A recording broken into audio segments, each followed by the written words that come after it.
우리에게 주시는 하나님의 말씀은 마태복음 28장 16절부터 20절까지의 말씀을 보도록 하겠습니다. 마태복음 28장 16절부터 20절까지의 말씀입니다. 마태복음 가장 마지막 장이지요. 마태복음 28장 16절부터 20절까지의 말씀입니다. 우리 한 목소리로 함께 16절부터 20절까지 하나님 말씀 읽도록 하겠습니다. 시작. 11제자가 갈릴리에 가서 예수께서 지시하신 산에 이르러 예수를 배웠고 경배하나 아직도 의심하는 사람들이 있더라. 예수께서 나와 말씀하여 이르시되 하늘과 땅의 모든 권세를 내게 주셨으니 그러므로 너희는 가서 모든 민족을 제자로 삼아 아버지와 아들과 성령의 이름으로 세례를 베풀고 내가 너희에게 분부한 모든 것을 가르쳐 지키게 하라. 볼지어다 내가 세상 끝날까지 너희와 항상 함께 있으리라 하시니라. 아멘. 우리 한 번 더 앞뒤에 또한 좌우 양옆에는 손을 보시고 한 번 더 우리 축복하고 인사하겠습니다. 하나님께서 당신을 참으로 귀하게 여기십니다.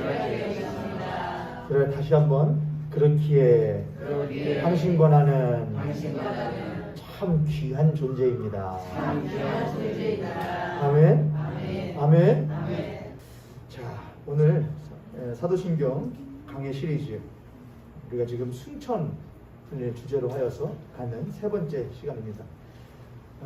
저희들이 승천해서 첫 번째 시간에는 짧게 승천에 대하여 정의를 좀 했습니다. 그래서 승천과 또 승귀 또 무엇하심? 좌정하심. 세 가지로 우리들이 생각을 해야죠. 예수께서 무엇하시다? 승천하시다. 하늘로 올리워 가시다. 그리고 승귀는 뭐라고 그랬죠? 오를 승, 귀할 귀라고 그러죠. 귀할 귀. 제가 지지난주에 승천을 믿다 두 번째 시간 때에 제가 수정을 좀 해드렸죠. 귀자가 돌아갈 귀자가 아니고 무슨 귀였다? 귀할 귀자입니다. 그래서 귀하게 귀한 자리로, 본래의 귀한 자리로 돌아가시다. 그러니까 예수 그리스도께서 말씀이 육신이 되시어 이 땅 가운데 오시는 것을 뭐라고 하고 비하라고 한다고 그랬죠. 비하. 낮고 천하게 되시다. 그런데 그게 낮고 천하게 되시어 말씀이 육신이 되신 예수 그리스도께서 성자께서 다시 무엇하게 되시다? 높게 귀하게 되시다. 그래서 승귀라고 합니다. 그리고 하나님 보좌 우편에 무엇하시다? 앉으셨다. 그것을 좌정하시다. 보좌에 좌정하시다. 그렇게 우리들이 합니다. 승천, 승귀, 좌정이라는 세 가지를 첫 번째 시간 때에 했고, 첫 번째 시간 마지막에 저희 이제 승천에 대하여서 세 가지 주제로 알아볼 겁니다.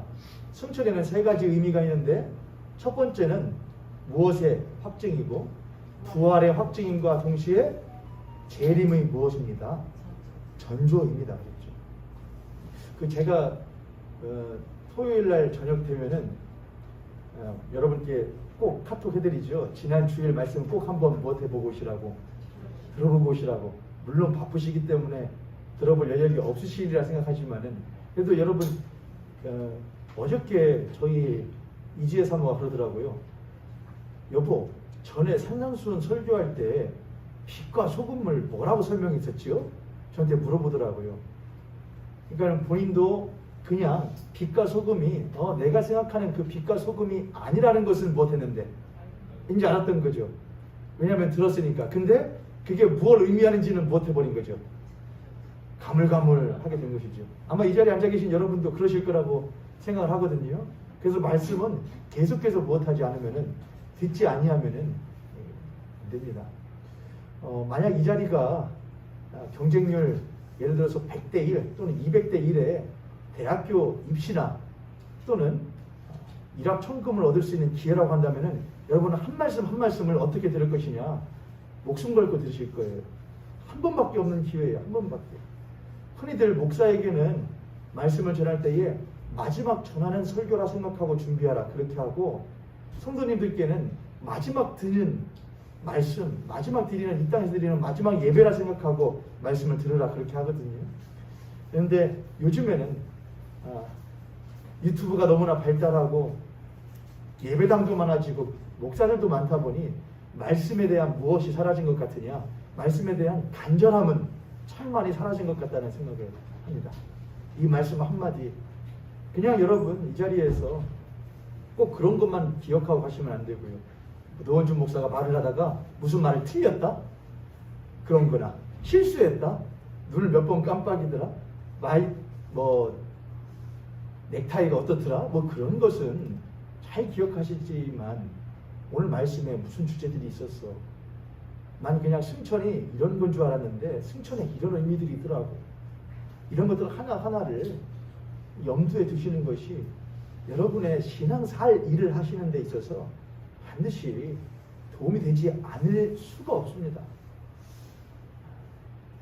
모르고 신앙생활 하는 사람과 알고 신앙생활 하는 사람은 다를 수밖에 없습니다.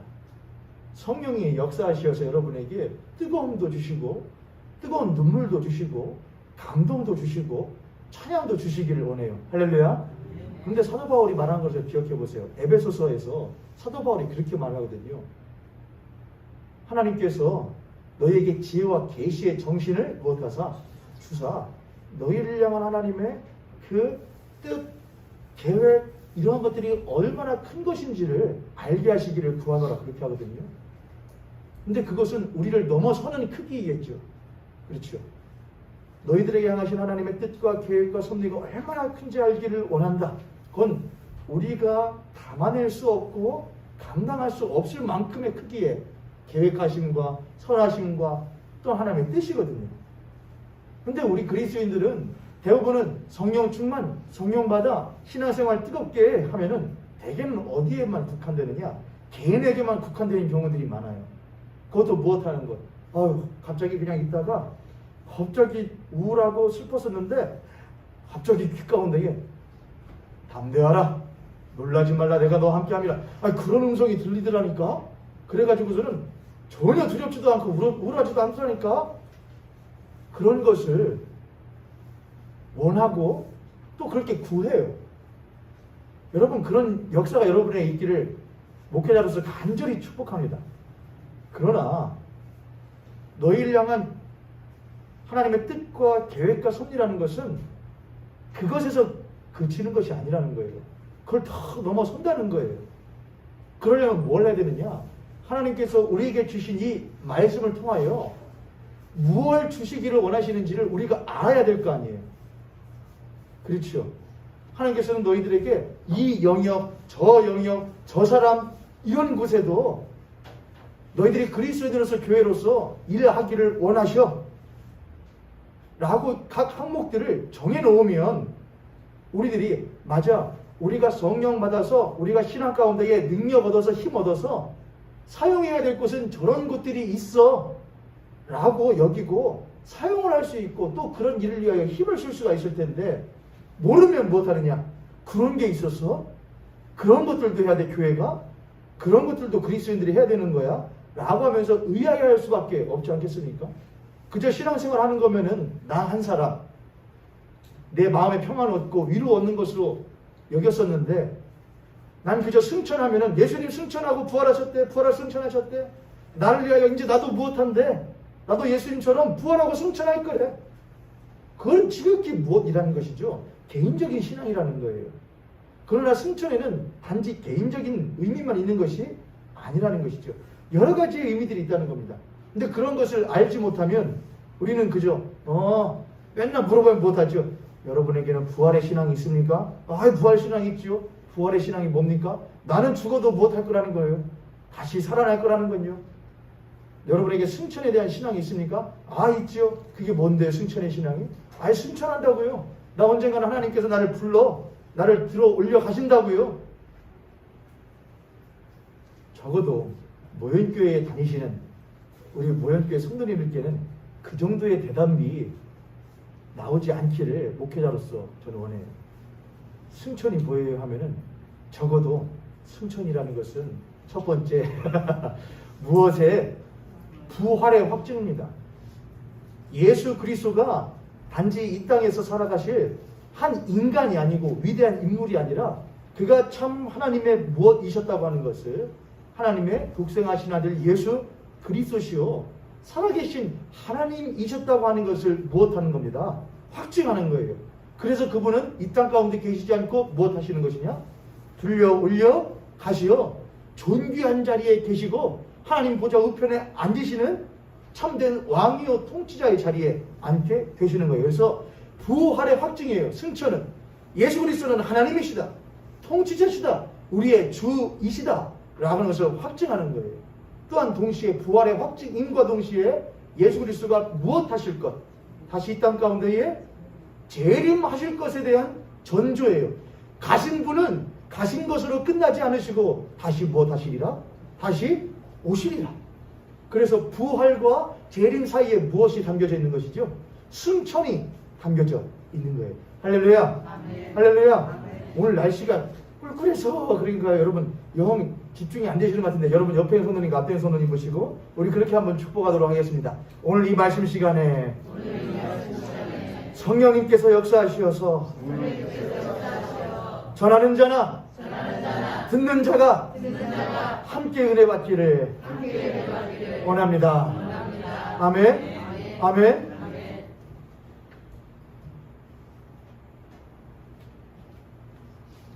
제가 좋아하는 예배 형식이 있거든요. 뭐냐면은 카톨릭 예배. 카톨릭을 절대로 비하하려고 하는 건 아닌데 카톨릭에는 미사라고 하죠. 여러 가지 절차들이 있거든요. 예배 형식들이. 저희들 전에 주보 2장으로 했을 때 기억나셔요? 6페이지, 총 8페이지구나. 그때 보면은 말씀 예전, 성찬 예전 이렇게 해서 했었잖아요. 여러분 그런 거 보시면 뭔 순서가 이렇게 많아. 근데 천주교 미사는 그것보다 훨씬 더 많죠. 뭐 합니다, 일어납니다, 앉습니다, 눈 감습니다, 뭐 합니다. 엄청 많거든요. 그런 거 되게 좋아해요. 왜냐하면은 세상 편하거든요. 세상 편해요. 그냥 절차에 따라서 순서대로 쭉쭉쭉 하면 돼요.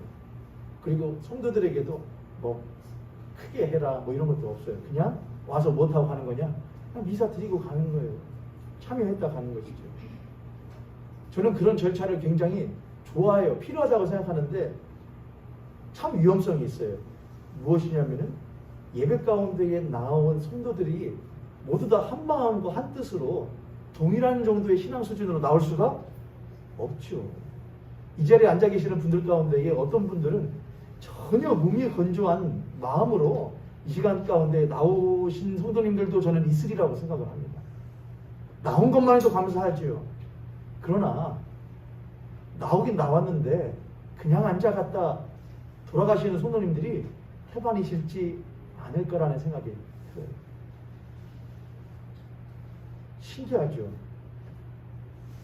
세상에 있는 사람들은 월요병을 겪는데 그리스도인들은 세상에서는 월요병 겪고 주일날은 무슨 병을 겪느냐? 일요병을 겪어요. 월요일은 회사 가기 싫고 일하기 싫은데 주일날은 어디 가기 싫은 것? 교회 가기 싫어요. 한번 우리 솔직하게 한번 말해볼까요? 이 시간 이 자리 가운데 있는 우리 성도님들 솔직하게 오늘 교회 올 때 막 와우! 예! 주일이다 이야! 막 그런 성도님들 손 들어보세요. 그 정도까지 목사님 그건 좀 오바고 그냥 마음 가운데 주일이네 감사하네 얼른 준비해야지 얼른 예배당 가서 준비해야지 그런 성도님들 이상하네. 그럴 리가 없는데 제가 잘못된 모양이구만요. 부처 눈에 부처 보인다고 제가 그러니까 여러분도 그런 줄 알았는데 저는 그 얘기를 원해요. 와우! 막 그러지 못했어요. 야, 주일이야. 목사야. 이것도 준비하고 저것도 준비해야 돼서 부담 있을 수 있겠지만 여러분 부담 있으셔요? 여러분 주일 나올 때요? 아무 부담 없잖아요. 그냥 뭐 예배를 안 드렸다고 뭐라고 많이 하기를 해요. 그냥 아침에 일어나서 느리지 마치 일어나서 씻고서는 툭툭툭 나와서 그냥 앉았다가 하면 되잖아요, 여러분. 뭔 세상 편한 일 아니에요. 그런데 싫은 거죠. 그럼 생각해 봐야 돼요. 이것은 그냥 싫은 게 아니에요. 그냥 귀찮은 게 아니에요. 그래서 예배는 영적 전쟁이에요, 여러분. 제가 그냥 말 안 해서 안 하시는가 모르겠지만은 예배 일찍 나오세요, 일찍 나오세요 그러거든요. 어떤 교회는 그렇게도 하죠. 예배에 30분 전, 1시간 전부터 나와서 기도시키는 중보팀도 있어요. 어떤 교회는 지하에 기도 구를 만들어 놓고 거기에서 예배 동안 내내 중보 기도만 하는 사람도 있거든요. 그렇게 하는 교회도 있더라고요. 예배를 위해서 영적 전쟁을 해야 되니까. 적어도 여러분들이 10분 일찍 오시는 게 쉬운 일은 아니실 거예요. 그렇죠.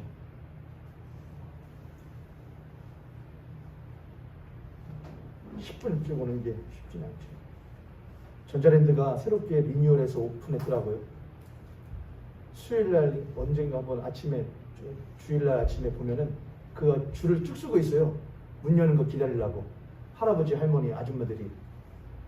왜 그러고 있게요? 사은품 받으려고. 사은품 받으려고요. 휴지 받고 받으려고요. 그분들에겐 귀한 것일 수 있죠. 근데 하나님께 예배드리는 것이 휴지 한 통만도 못한다는 생각이 가끔 들어요. 그렇죠, 여러분. 그런 생각 많이 들어요, 솔직히. 그 권사님들이나 안수집사님들 모시고서는 그 전자랜드 거의 향하에 지나오는데, 야, 저 사람들 저 줄 서 있는 거 봐봐라. 저렇게 예배를 사모하는 사람들이 있을까?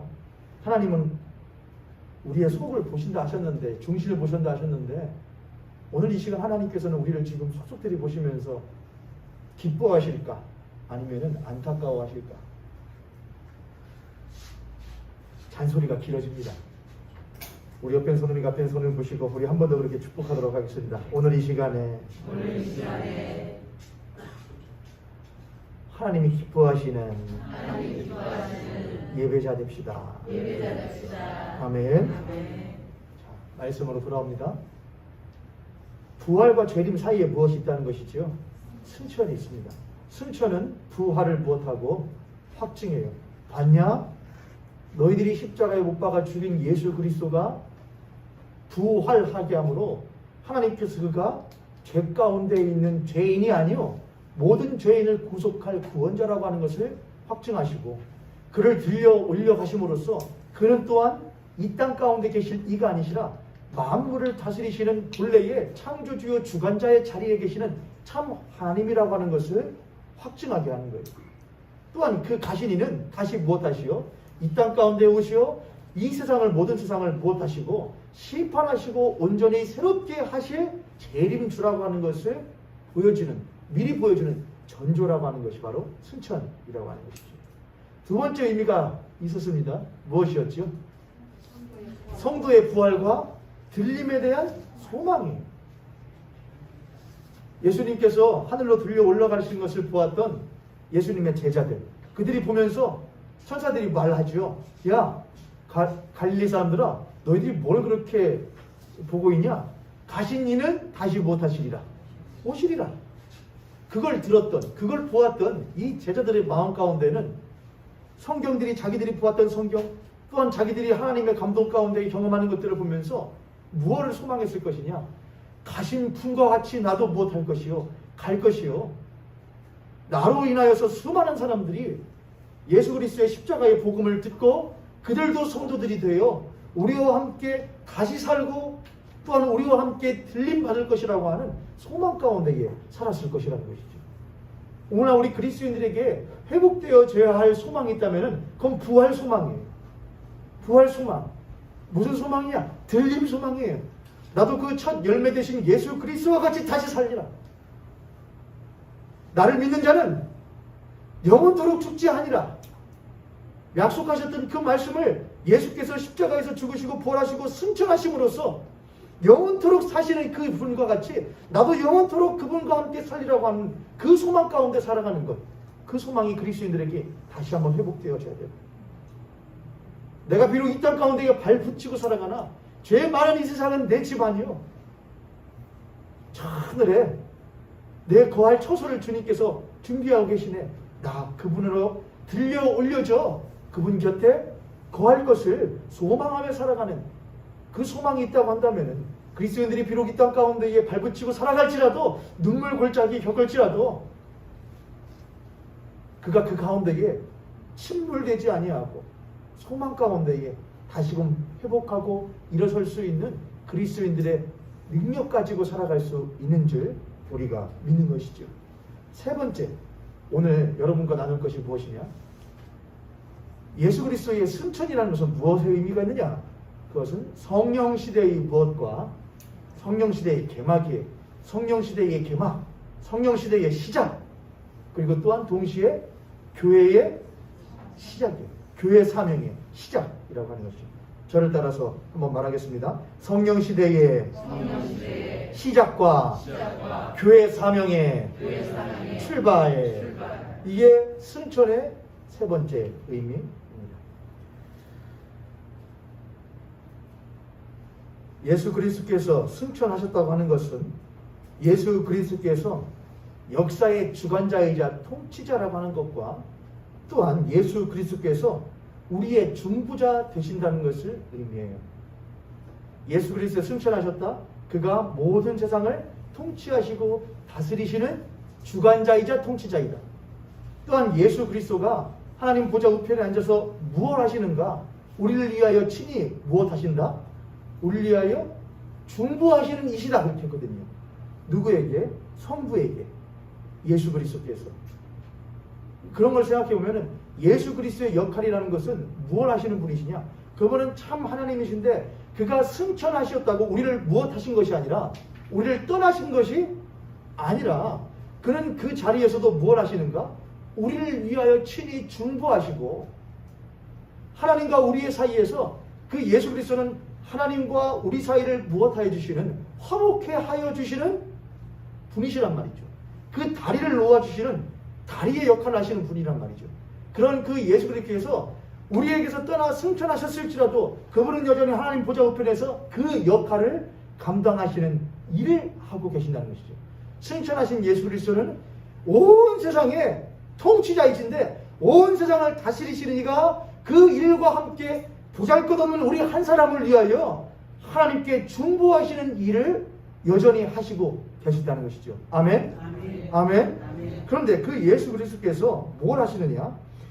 자신의 그러한 사역을 바톤을 터치하셔요. 누구를 통하여? 성령 하나님을 통하여 자신의 역할을 바톤 터치하는 거예요. 그러면은 이렇게 우리가 생각을 해봐야죠. 예수님께서 그냥 그 일을 하시면 될 것인데 왜 굳이 성령을 우리에게 보내셔서 그 역할을 이임하시는가? 바톤 터치하시는가? 우리가 그 생각을 한번 해봐야겠죠. 여기는 두 가지가 의미가 있어요. 우리가 성령 시대의 개막과 교회 사명의 출발이라고 했으니까 그걸 하기 위해서는 성령이 왜 오셔야 되는가? 성령이 오심으로써 교회가 어떻게 시작되는가를 지금 설명하기 위해서 지금 이야기를 하고 있는 거예요. 예수님께서 올라가셨다, 승천하셨다. 그분의 역할은 두 가지다. 뭐라고 그랬죠? 그분의 역할은 모든 만물을 다스리시는 것과 또한 무엇 하시는 것이다? 우리를 위하여 친히 중보하신 일을 하신다. 근데 그 일을 그냥 예수께서 하시면 되지, 성자께서 하시면 되지, 왜 성자는 무엇을 보내시는가? 성령을 보내시는 거예요. 성령을 보내시는가? 예수께서 승천하시고 성령이 임하시잖아요. 그렇죠? 초신자도 계시니까.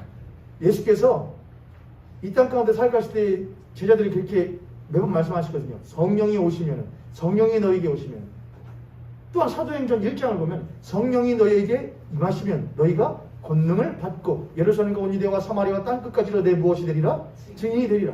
너희는 성령을 구하라. 성령을 기다리라. 못 날이 못 되어 성령을 받으리라. 그래서 예수께서 승천하신 이후에 예수님의 그 약속을 제자들이 믿고 뭘 하죠?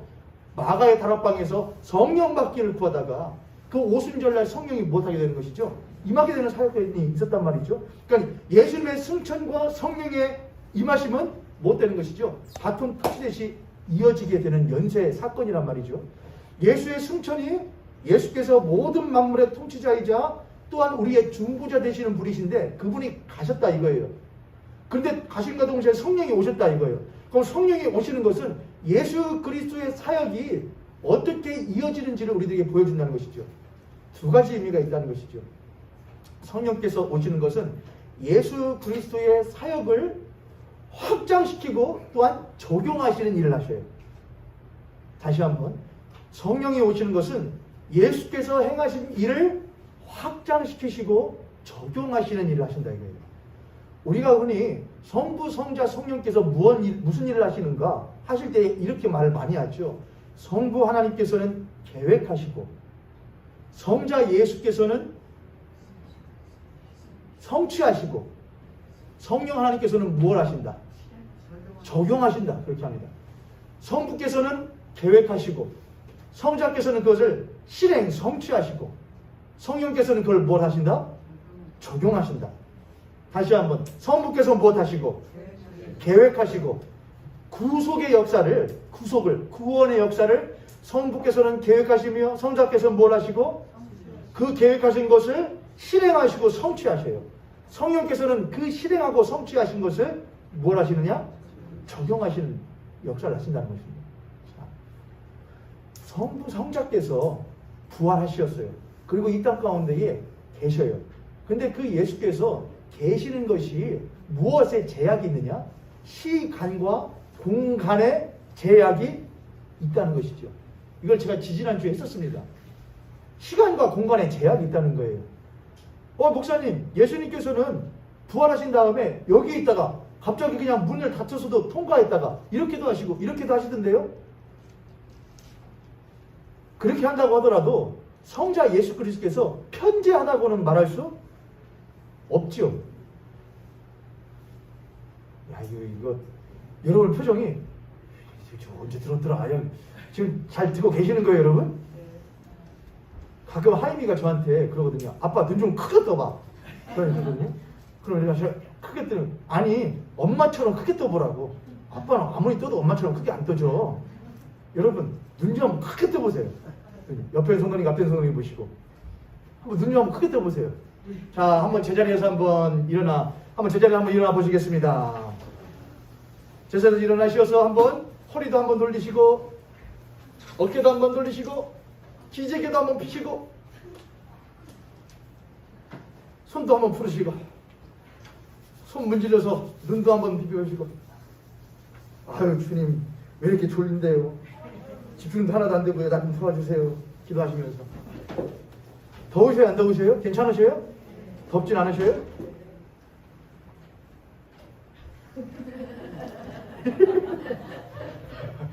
자,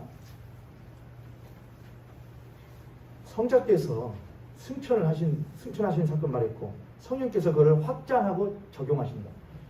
성자께서 부활하셨는데 이 땅 가운데 계실 때에 그분이 편재하다고 할 수 있느냐?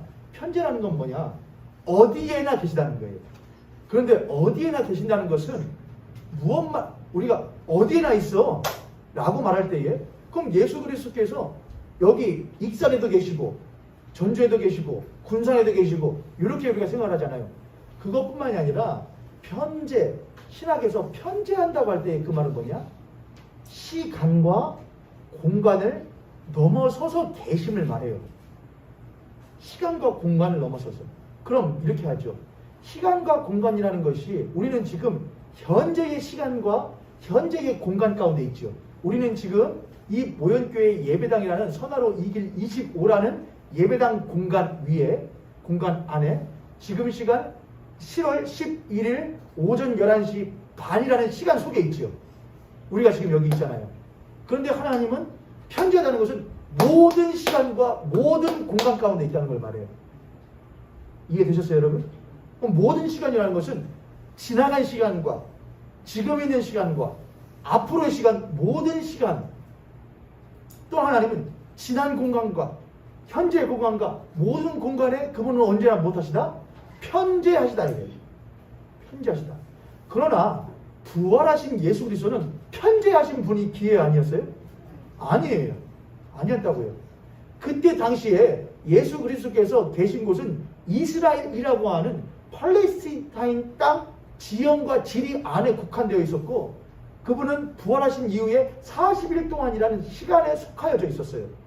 그때 당시에 조선 땅이나 그때는 조선이 아니었죠. 그때 당시에 다른 지역이나 다른 문화권, 다른 인종에게 예수 그리스도가 보여주신 것은 절대로 아니었단 말이죠. 무슨 말인지 이해되셨어요? 그러나 그 성자께서 승천하시고 성령이 임하셨을 때에 성령은 어디에나 어느 공간에나 과거나 현재나 미래나 모든 시 공간 가운데에 제한받지 않고 역사하실 수 있으시는 성령께서 이 땅 가운데에 임했다고 하는 것을 말하는 거예요. 이해되셨어요, 여러분? 이해되셨어요? 자, 그럼 성령께서는 무엇 하시는가? 성령께서는 하나의 일을 하셔요. 제일 중요한 것. 그거는 적용이에요. 무엇을 적용하느냐? 성부께서 우리와 같은 허물과 죄로 죽을 수밖에 없는 자들을 택하시어 자신의 백성 삼으시기로 계획하셨다. 그 계획이 그가 보내신 독생하신 아들 예수 그리스도의 십자가와 부활을 통하여 성취되었다. 그 성취된 것이 바로 누구의 것이다? 바로 너희들의 것이다 라고 하는 것을 각 사람에게, 각 시대에, 각 문화에, 각 인종에 적용하는 일을 누가 하시는 것이냐? 성령께서 하신다는 것이죠. 할렐루야. 그래서 성부께서 계획하시고 성자께서 실행 성취하신 일을 성자께서 승천하시고 성령이 바톤 터치되어 뭘 하신 것이냐? 그 역사하신 것을 확장시켜요. 모든 문화, 모든 세대, 모든 인종, 모든 시공간을 초월해서 확장시키고 그걸 적용하게 하는 거예요. 그래서 창세기 보면은 1장에 땅이 혼돈하고 공허함이 흑암이 깊음 위에 있고 하나님의 신은 수면 위에 못 하시더라 그러죠. 우리가 그러면 하나님의 신이 수면 위에 운행한다고 할 때에 우리는 그럼 지구가 이렇게 있고 하나님의 성령이 하나님의 신이 막 빙빙빙빙빙 돌아가면서 이렇게 운행한다는 거네. 그렇게 생각을 해요. 그렇다고 했어요, 안 했어요, 여러분? 제가요. 그 운행이라는 말 뜻이 뭐라고 그랬죠? 수제예요, 수제. 우리 박준희 선생님 라카프라고 그랬어요. 그게 무슨 의미가 있다고 했죠? 암탉이 알을 품고 자기 품에서 계속 못하는 것, 따뜻하게 하기 위해서 굴리는 그 동작을 라카프라고 해요. 그게 운행이에요. 그러면 성령이 못하는 거죠. 하나님의 신이 수면 위에 운행한다는 건 뭐냐? 그 허물, 어둠, 흑암과 공허와 뭐예요? 세 가지인데 땅이 혼돈하고 공허하고 흑암 가운데에 죽어져 생명이 있지 않은 그 땅을 하나님의 신이 무엇 해버렸다는 거죠? 감싸 품어버렸다는 거예요. 이해되시죠, 여러분? 자, 그러면 예수께서 올라가시고 성령이 오셨다라고 하는 건 뭐냐? 혼돈하고 공허하고 흑암이 깊은 가운데 있는 나 각자 한 사람, 또한 이 세상을 성령께서 전부 다 뭘 하시는 거냐? 품어 덮으시는 거예요. 이해되셨어요, 여러분? 이해되셨어요? 야, 이게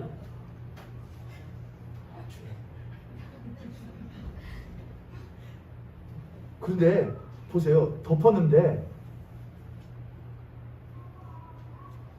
계란 안에 생명이 있지만은 깨졌어요, 안 깨졌어요? 나왔어요, 안 나왔어요? 아직 안 나왔잖아요. 나오게 하기 위해서 뭘 하잖아요? 돌리잖아요.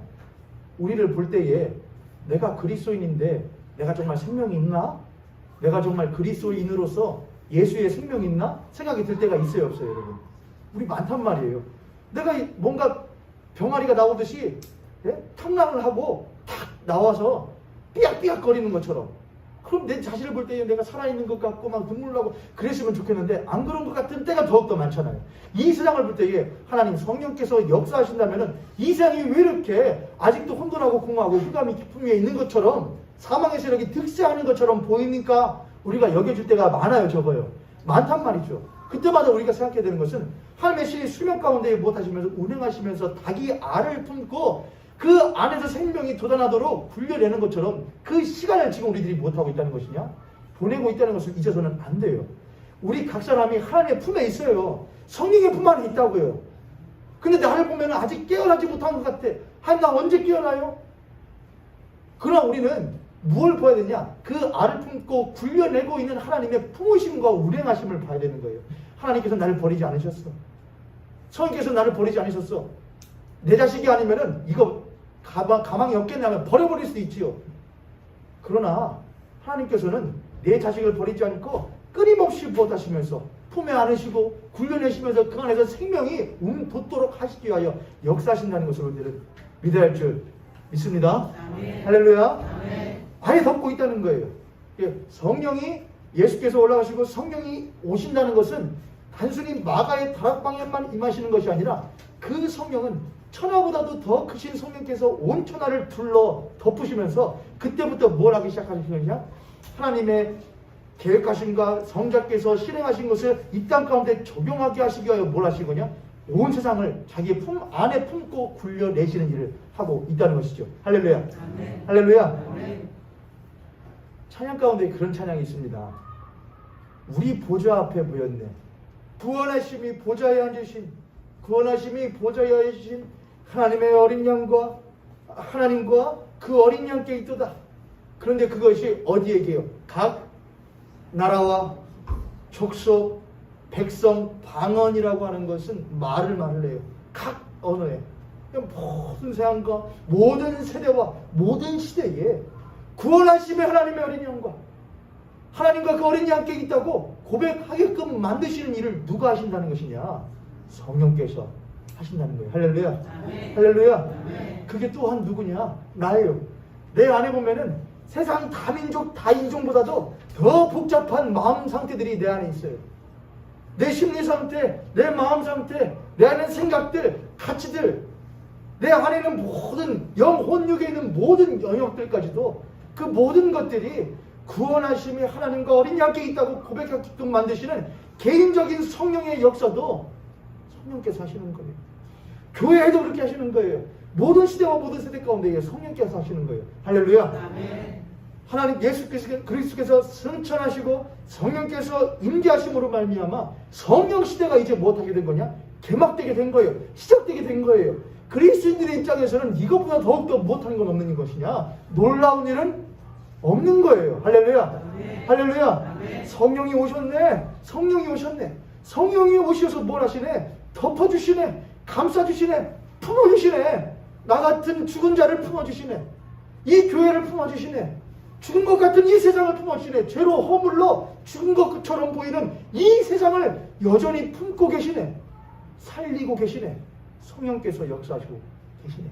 라고 하는 그 소망이 있다고 한다면은 그리스도인들은 쉽게 포기할 수 없고 교회는 쉽게 무너질 수 없는 줄 믿으시기를 바랍니다. 아멘. 할렐루야. 아멘. 할렐루야. 아멘. 성령 시대의 개막이에요. 그리고 또한 동시에 무엇이냐? 교회 사명의 출발이 되는 거예요. 성령이 오셨어요. 근데 예수님께서 그렇게 말하시죠.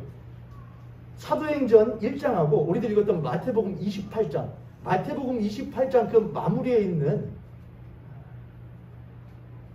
너희들이 성부와 성자와 아버지와 아들과 성령 이름으로 세례를 주고 제자를 삼아. 다시 한번 보죠. 마태복음 28장 18절 예수께서 나와 말씀하시되 하늘과 땅의 모든 권세를 내게 주셨으니 그러므로 너희는 가서 모든 민족을 무엇 삼아? 제자로 삼아 아버지와 아들과 성령의 이름으로 세례를 주고 내가 너에게 분부한 모든 것을 가르쳐 지키게 하라. 이 말씀, 이것은 교회에 대한 대사명, 대위임령이라고 말하게 돼요. 교회에게 명령하신 위임이라 이거죠. 사명이라 이거죠. 또한 사도행전 1장에 있는 성령이 너희에게 무엇하시면 임하시면 너희가 권능을 받고 예루살렘과 온 유대와 사마리와 땅끝까지를 내 무엇들이라? 증인이 되리라. 이 두 가지가 교회의 사명에 있어서 교회의 사명이 무엇이냐 물어볼 때에 그리스도인의 사명이 무엇이냐 물어볼 때에 항상 꼽는 두 가지 말씀이에요.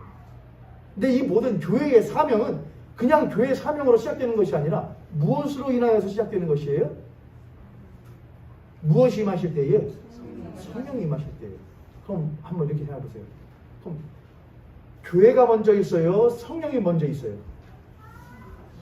교회가 먼저 있어요? 성령이 먼저 있어요? 자, 그럼 제가 물어보죠. 마가의 다락방에 성도들이 모여서 무엇 받기를 구해요? 성령 받기를. 자, 사람들이 모여있죠? 공동체들이 지금 함께 있죠? 한 공간에 있죠? 교회예요, 교회 아니에요? 교회 아니에요. 교회 아니. 그걸 교회라고 생각하시면은 이 땅 가운데에 있는 십자가 세운 모든 공동체들이 다 교회예요. 그래요? 아니거든요. 교회는 무엇이 임하셔야 교회냐? 성령이 임하신 다음부터 교회예요. 할렐루야. 아멘. 그럼 성령이 보세요. 성령은 무엇 하시는 것이냐? 각자 따로예요, 다. 각자 다 따로야. 근데 성령이 임하시면 뭐라냐? 에스겔서에 보면은 이런 말씀이 있습니다. 하나님께서 에스겔 선지자를 데리고 가셔요. 어디로 들어가시냐? 뼈들이 있는 골짜기로 들어가셔. 환상 가운데. 그리고 뭐라 하냐? 야, 인자야, 이 뼈들이 능히 무엇하겠느냐? 살겠느냐? 물어보셔요. 한번 볼까요? 에스겔서 37장이에요. 에스겔서 37장 이렇게 쓰여 있습니다. 1절부터 14절까지 제가 다 읽고 싶은데 시간이 없으니까 이렇게 합니다. 5절, 37장 5절, 구약성경 1209쪽쯤에 있습니다. 못 찾으신 분들은 제가 말하는 걸 들으세요. 주 여호와께서 이 뼈들에게 이같이 말씀하시기를 내가 생기를 너희에게 못하게 하리라. 여기서 말하는 생기라는 것이 뭘 말하는 거냐? 하나님의 호흡, 하나님의 영, 성령을 말해요. 생기를 들어가게 하리라. 너희에게 들어가니 너희가 무엇하리라? 살아나리라. 너희 위에 뭘 두고 힘줄을 두고 살을 입히고 가죽으로 덮고 너희 속에 생기를 넣으니 너희가 살아나리라. 또 내가 여호와인 줄 너희가 알리라. 이렇게 해요. 8절 내가 또 보니 7절 보면 이에 내가 명령을 따라 에스겔 선지자가 그 명령을 따라 대언 하나님의 말씀을 대언하니 대언할 때 이게 소리가 나고 움직이면 뼈들끼리 못하기 시작하고 맞추어 뼈들이 서로 연결되더라. 내가 또 보니 그 뼈에 힘줄이 생기고 살이 오며 그 위에 가죽이 덮이나 그 속에 생기는 없더라. 인자야, 생기가 들어가기를 대언해라. 생기가 들어가기를 대언하니 그가 무엇 되더라? 큰 군대가 됐더라. 그렇게 말을 해요. 자, 이제 저를 보세요. 성령이 오시는 건 뭐라냐? 다 모여 있어요. 근데 오합지졸이에요. 그냥 다 뼈들일 뿐이에요. 발굴을 해요. 유해를 발굴하는데 뼈들이 한 자리에 가까이 다 있어요, 여러분. 와, 전쟁터가 되면 여기 있고 저기 다 흩어져 있잖아요. 누구 뼈인지를 모르잖아요. 그걸 다 무엇해서 하나씩 다 찾아서 맞춰요. 그래서 그 다음에 뭐래요? 현재에서 할 수 없으니까는 그래픽으로 이 뼈대의 모습을 보니까 이 사람의 원래 모습은 어떻게 했을 거야? 이런 모습이었을 거야. 이 공룡의 뼈들을 보니까 이 공룡은 원래 이러한 모습이었을 거야. 그래서 컴퓨터 그래픽으로 그 위에다가 힘줄도 붙이고 아래 장기들도 넣고 근육 붙이고 피부까지 딱 덮어서 이런 모습일 겁니다. 사람은, 공룡은 이렇게 하잖아요, 여러분. 그걸 생각해 보세요. 성령이 오셔요. 모였다고 모이긴 모였는데, 모연교회라는 이름으로 모이긴 모였는데 오합지졸이에요. 모연교회라는 이름으로 모여서 신앙생활 한다고 하긴 하는데 연결이 안 돼 있어요. 다 따로 놀아요. 성령이 오셔서 하신 일은 뭐냐? 뼈와 뼈들이 못하게 하시며 연결되게 하는 거예요. 그 위에 힘줄이 붙고 살이 붙고 근육이 생기고 피부가 덮여 그것이 하나의 무엇 되도록 하나의 몸이 되도록 만드시는, 연결시키고 서로와 서로가 연결되도록 하고 붙도록 하고 연합되도록 하는 것을 누가 역사하시는 것이냐? 성령께서 역사하시는 거예요. 그래서 교회의 가장 중요한 하나의 측면이 뭐냐? 연합이고 형제와 형제의 함께 동거함이에요. 우리 옆에 손님 앞에 손님 보시고 그렇게 한번 축복하겠습니다. 당신과 내가 따로따로가 아니고 한 몸입니다. 이것은 현대에 있어서 제일 어려운 거예요. 근데 현대에 있어서 제일 필요한 것이기도 해요. 오늘날 현대가 제일로 잃어가는 것이 무엇이냐면 공동체성이에요. 우리는 한 세대, 아랫집 윗집 사이에 울타리는 있지만 기쁜 일 슬픈 일 모두 누구 뭐처럼 여기고 내일처럼. 노래 모르셔요? 이 노래요? 이상하네. 오늘 굉장히 소극적이신데 이게 뭐냐, 성령이 임하시면은 저하고 여러분하고 이게 딱 맞아가지고 뼈가 대가리 들어가 맞춘 소리인데 저만 지금 막 이게 더워요. 이렇게 저만 혼자 지금 열났어요. 이 노래를 모르셔요? 그래서 초등교육이 중요해요, 여러분. 아랫집 윗집 사이에 울타리는 있지만 기쁜 일 슬픈 일 모두 내일처럼 여기고 서로 도와가며 한 집처럼 지내자. 우리는 한결에다 단군의 자손이다. 이 노래. 그 단군 할아버지 모르셔요, 여러분? 단군 할아버지. 아니 그 노래만 해도 옛날에는 그런 걸 가르쳤잖아요. 야, 옆집 일이라고 무시하지 말고 그냥 모른 체 하지 말아라. 챙기고 그렇게 해라. 요즘엔 그렇게 하면 바보라고 그래요. 여러분 자식들에게 물어보세요. 뭐 하려고 해요? 그렇게 하죠? 그렇게 할걸요? 여러분의 자식들은요? 여러분이 했을 때는 지금 40대고 30대 했으니까 제가 생각할 때는 10대, 20대는 절대 그러진 안 합니다. 뭐 하려고 옆에 사람 교회 했다가 못 받을까봐 불이익 받고 불똥 튀기고 그럴까봐 안 건듭니다. 내일이 최고예요. 나만 챙기면 돼요. 여러분, 교회는 그렇게 안 하거든요. 교회는 그렇게 하지 말라고 하거든요. 한국교회가 살아야 뭘 합니다. 한국교회가 그럼 해야 될 일은 뭐예요, 여러분? 내 이웃 살리고 내 사회 돌보고 그거 하는 거예요. 그거 하려면 뭐 되냐? 손해봐요. 피봐요. 귀찮아요. 저희가 지금 마스크 벗고 싶어 죽겠는데 해야 해요. 왜요? 내가 보니까요. 이 나라에 하나님께서 나에게 맡겨진 이 나라의 주인이에요. 제가요.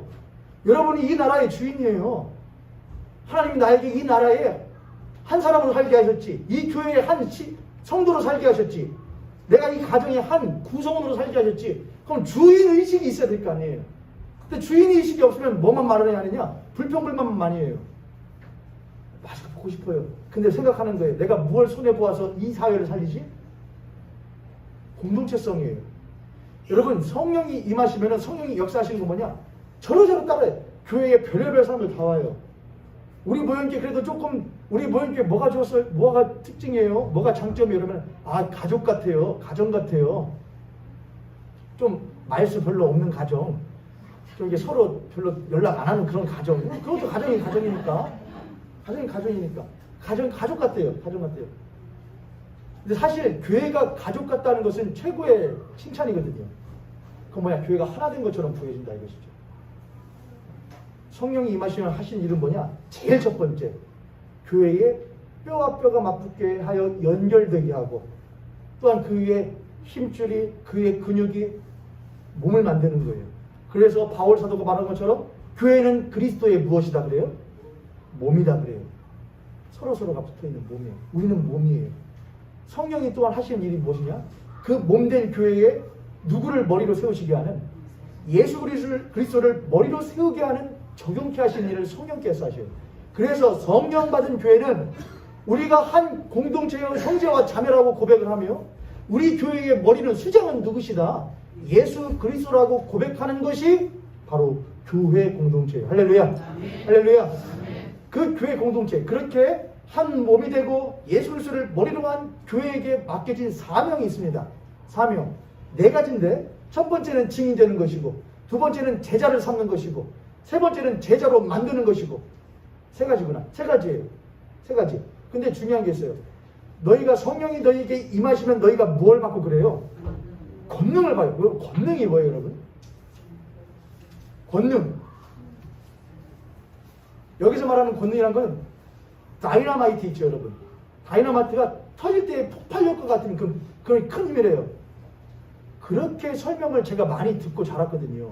부흥산인들한테, 또한 성경을 가르치는 분들한테. 성령은 폭발적인 능력이 있는 거야.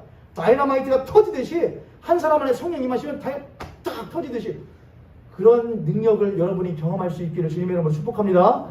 축복합니다. 축복합니다. 왜요? 제 표정이 여러분 조금 속이는 것 같았어요, 여러분?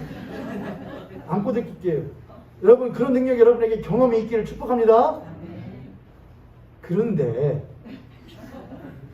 여러분, 다이너마이트를 건설을 하고, 나쁜 건설업자들 말고요, 환경 파괴하는 그런 거 말고 좋게 이로운 일에 쓰는 그런 사람들 손에 다이너마이트가 들려있으면 그건 좋은 도구지만, 테러범들의 손에 들려있으면 그건 뭐예요? 그 폭발력은 악하게 쓰여지죠. 그러니까 성경을 볼 때에 성령이 너희에게 임하시면 너희가 뭐를 받고? 권능을 받고 할 때에 권능 자체에다가 신경을 쓰면 안 되는 거예요. 1차적으로 권능에 신경 써야 되는 건 뭐냐? 권능을 받아서 어떻게 쓰지예요. 그렇죠, 여러분? 이해되셨어요, 여러분? 권능을 받아서 어떻게 쓰지? 권능을 받아서 어떻게 쓰냐고 뒤에 있잖아요. 너희가 권능을 받고 예루살렘과 온 유대와 사마리아와 땅 끝까지 이르러 무엇들이라? 증인되는 삶을 위하여 뭘 주시는 거예요? 권능을 주시는 거예요. 그래서 능력 그 자체의 파괴력, 폭발력, 그 힘보다도 그 힘을 어디다가 써야 되는지 사용법과 사용처결을 아는 것이 더욱더 못한 거냐? 중요한 거예요. 할렐루야. 성령이 교회에 임하시면 교회가 예수 그리스도의 증인되는 것과 제자를 삼는 것과 제자를 만드는 일에 성령께서 역사하신다 이거예요. 그렇게 이해를 하지 않고 그저 무엇받기만 바라면, 권능받기만 바라면 그 사람의 독단적인 생각과 뜻에 의하여서 그 폭발력을 무엇하려고 해요? 사용하려고만 해요. 야 봐라, 죽은 사람도 살리고 뭣도 하고 뭣도 하지 않냐. 오케이, 죽은 사람도 살리고 병자도 고치고 그런 신유의 역사, 방언의 역사 모두 있기를 원해요. 예언의 역사 있기를 원해요. 그러나 그 역사를 무엇하는 데예요? 증인되는 거예요.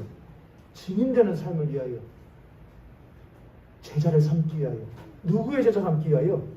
예수 그리스도의 제자 삼기 위해서. 내 제자 삼기 위해서가 아니에요. 내 사람 만들기 위해서가 아니라 예수의 사람 만들기 위하여. 중요한 한 가지가 있어요. 원래 많이 해야 되는데 오늘까지 해서 승천을 마칠 거예요.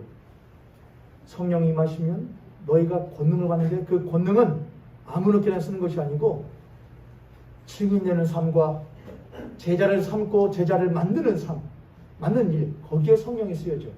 근데 뭐더라? 너희가 가르쳐 못하게 하라. 지키게 하라. 가르쳐 지키게 하라. 그럼 뭘 가르쳐야 돼요? 저를 따서 말씀에 대하여.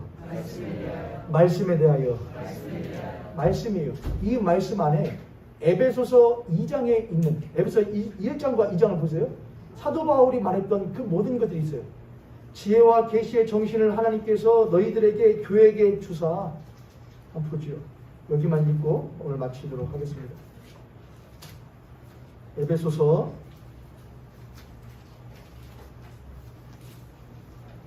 1장입니다. 17절에 에베소서 1장 10절 우리 주 예수 그리스도 하나님 영광의 아버지께서 지혜와 계시의 영을 너희에게 주사 하나님을 알게 하시고 너희 마음의 눈을 밝히사 그의 부르심에 우리를 부르심에 소망이 무엇이며 성도 안에서 그 기업의 영광의 풍성함이 무엇이며 그의 위임의 위력으로 역사하심을 따라 믿는 우리에게 베푸신 그 능력의 지극히 크심이 어떠한 것을 너희로 알게 하시기를 구하노라. 그 뒤에는 예수 그리스도의 십자가의 죽으심과 부활에 대한 이야기가 쭉 나와요. 그러니까 가르쳐 지키게 하라. 무엇의 증인이냐? 무엇으로 제자 삼는 것이냐? 그것은 성령이 임하시는 능력을 알았어요. 그 뒤에는 그 능력을 어떻게 사용해야 되는 사용처를 알았어요. 그럼 사용처를 알았으면 어떻게 그 사용처에 써야 되는지 사용법을 알아야겠죠. 그 사용법은 뭐냐? 성경 안에 있다는 거예요. 말씀 안에 있다는 거예요. 그 말씀 안에 하나님께서 우리를 어떻게 구원하시어서 어떻게 우리로 하여금 하나님의 기이한 빛을, 하나님의 그 은혜를 이 땅 가운데에 알리기를 원하시는지 그것이 이 성경 안에 있다는 것이에요. 그걸 하나님께서 너에게 알게 하시기를, 성경을 통하여 알게 하시기를 구한다는 거예요. 할렐루야. 이 부분은 저희들이 사도신경 강의에 나중에 거룩한 공교회와 여기 할 때에 다루게 될 거예요. 오늘은 개략적으로만 해요. 중요한 것. 성령이 무엇하시다? 제가 정리합니다. 이제 오늘 한 말씀을요. 예수 그리스도께서 무엇하시다? 승천, 승귀, 좌정하시다. 세 가지의 의미가 있다. 첫 번째, 이것은 부활의 무엇과 확증과 재림의 무엇이다? 전조예요. 두 번째, 예수 그리스도 승천하신 것을 통하여 성도들은 우리도 그분과 같이 무엇할 것과 부활할 것과 또한 그분과 같이 들림받을 것을 소망해요. 세 번째, 예수 그리스도 승천, 승귀, 좌정하신 것은 성령 시대의 무엇과 성령께서 임하시는 성령 시대의 개막과 교회 사명의 출발이에요. 성령이 오시면 성령은 첫 번째 우리를 무엇 만드시고 떨어져 있고 분리되어져 있던 우리를 예수 그리스도 안에서 무엇 만드시고 한 몸으로 만드시고 우리의 잃었던 머리를 누구로 삼으시게 하는 예수 그리스도로 삼게 하는 일을 성령께서 하셔요. 그렇게 한 사람, 한 거룩한 공동체가 된 교회를 통하여 무슨 일을 하시느냐? 예수 그리스도의 증인의 삶과 또한 우리와 같은 예수 그리스도를 믿는 거룩한 일을 만드는 제자를 삼는 일을 해요. 사용처가 있다는 거예요. 그 사용 방법은 무엇이냐? 이 성경 말씀 안에, 그 성경 말씀 안에 우리가 어떻게 이 땅을 살아가며 그리스도인의 삶과 교회의 삶을 살아야 될지가 적혀 있으니 사도 바울이 말한 것처럼 이 땅 가운데 바쁘고 정신없는 삶을 살더라도 너희들이 이 말씀을 통하여서 지혜와 계시의 정신이 너희에게 알려주시어서 너희를 하여금 이 땅 가서 고군분투하면서 돈 벌고 성공하고 자랑하고 찾기 위하여 사는 삶이 아니라 고군분투하고 피 흘리기까지 예수 그리스도 우리의 구원자 되시며 하나님 우리의 창조주 되신다는 것을 피 흘리기까지 전하며 싸우는 삶을 살도록 하십니다. 그것이 성령의 행하시는 일이다. 예수 피 흘리게 하여 예수 십자가에 죽게 하여 우리의 배불리는 삶이 아니라 우리의 피를 흘리며 예수 그리스도를 돋보이게 하는 그러한 삶이 그리스도인과 교회의 삶이다 라고 하는 것을 성령께서 알게 하신다는 것이죠. 할렐루야. 아멘. 우리 교회가 그런 교회 되기를, 또한 여러분과 제가 그런 성도 되기를 주님의 이름으로 축복합니다. 아멘.